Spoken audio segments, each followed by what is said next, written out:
anywhere, on the pretext of being a second cousin or something of Evie's, though she didn't seem particularly keen to acknowledge the relationship. The fellow's an absolute outsider, anyone can see that. He's got a great black beard, wears patent leather boots in all weathers. But the mater cottoned to him at once, took him on as secretary. Well, you know she's always running 100 societies. I nodded. Well, of course, the war has turned the hundreds into thousands.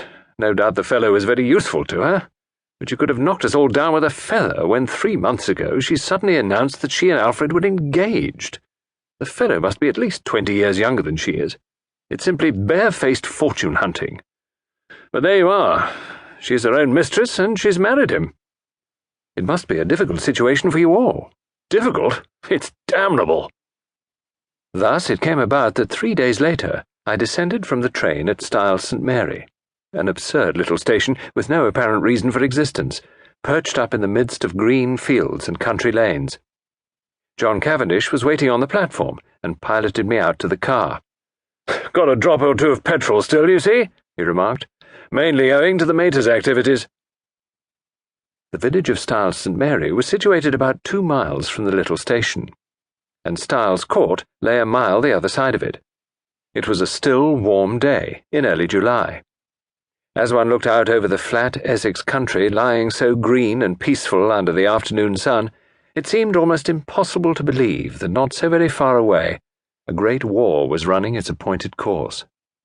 I felt I had suddenly strayed into another world. As we turned in at the lodge gates, John said, "I'm afraid you'll find it very quiet down here, Hastings." "My dear fellow, that's just what I want." "Oh, it's pleasant enough if you want to lead the idle life. I drill with the volunteers twice a week and lend a hand at the farms. My wife works regularly on the land. She's up at 5 every morning to milk and keeps at it steadily until lunchtime. It's a jolly good life taking it all round. If it weren't for that fellow Alfred Inglethorpe." He checked the car suddenly and glanced at his watch. "I wonder if we've time to pick up Cynthia." "No, she'll have started from the hospital by now." "Cynthia? That's not your wife?" "No, Cynthia's a protégée of my mother's, the daughter of an old schoolfellow of hers, who married a rascally solicitor. He came a cropper, and the girl was left an orphan and penniless. My mother came to the rescue, and Cynthia has been with us nearly 2 years now. She works in the Red Cross Hospital at Tadminster, 7 miles away." As he spoke the last words, we drew up in front of the fine old house. A lady in a stout tweed skirt, who was bending over a flower bed, straightened herself at our approach. "Hello, Evie. Here's our wounded hero, Mr. Hastings. Miss Howard." Miss Howard shook hands with a hearty, almost painful grip. I had an impression of very blue eyes in a sunburnt face. She was a pleasant-looking woman of about 40, with a deep voice, almost manly in its stentorian tones, and had a large, sensible, square body, with feet to match, these last encased in good thick boots. Her conversation, I soon found, was couched in the telegraphic style. "Weeds grow like house-afire. Can't keep even with them. She'll press you in, better be careful."